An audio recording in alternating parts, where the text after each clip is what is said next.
I 21F and my boyfriend, 22M, recently told me that his older brother, I think this counts as a say I'm not sure, sawed him when he was 12. His older brother is 3 years and 4 months older than him. We were on his bed having a late night chat, and I was venting about his older brother and how he can sometimes be annoying when we are all trying to plan things. I've always thought his older brother was weird and made me extremely uncomfortable, and I would tell him this, and he would just laugh it off and not in a rude way, but he would dismiss it. I'm not sure how we got onto this specific part of their childhood, but he explained one time he got in trouble at school for talking about the porn that his older brother would show him when he was in elementary school.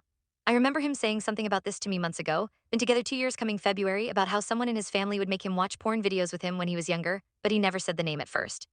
I told him after he officially gave me the name that I already put two and two together, because he doesn't have anyone else in his family that is close enough to be around as often as he described the frequency of how often he would watch the videos.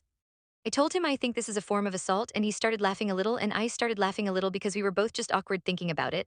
I kept telling him over and over again that I think his brother assaulted him, and we laughed for about a minute before he stopped and said he wanted to tell me something, but he doesn't want me to laugh. I said, "You can't say that and expect me not to laugh." And as I said this, I looked at him and noticed he was actually being serious, so I asked him what happened. He was visibly uncomfortable and started saying how he doesn't want to say it anymore. I reassured him that I wouldn't laugh at him and that I wasn't intending to laugh at him in the first place, but he started laughing first and I got awkward. Took another long pause and finally told me that when he was 12 years old, him and his brother jacked off together because he asked him if he wanted to. He said he was scared to say no, so he just went in the bathroom with him, and his older brother put on a video and they did it.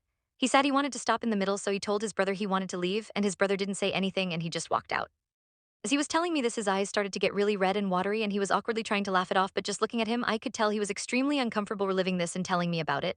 My heart shattered listening to this, and I told him I think you experienced COCSA. We sat in silence for a minute and he just stared. I think he was scared.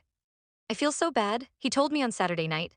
I could barely sleep all night thinking of this, and all Sunday the idea of it was replaying in my mind, and I would get violently sick and angry when I would see his brother. I told him how brave he was for telling me this because I've never told anyone the actual name of my abusers because they are so integrated in my life. He said he never told anyone and forgot about it up until some months ago when he originally thought about telling me, but was scared I wouldn't want to come over anymore because of his brother being living here. I don't know what to do, I don't know how to help him, I don't know what to ask him if I should ask him anything. I feel disgusting sitting in the same room as his older brother. I could barely keep my very obvious hatred for him away when we went to lunch with his family.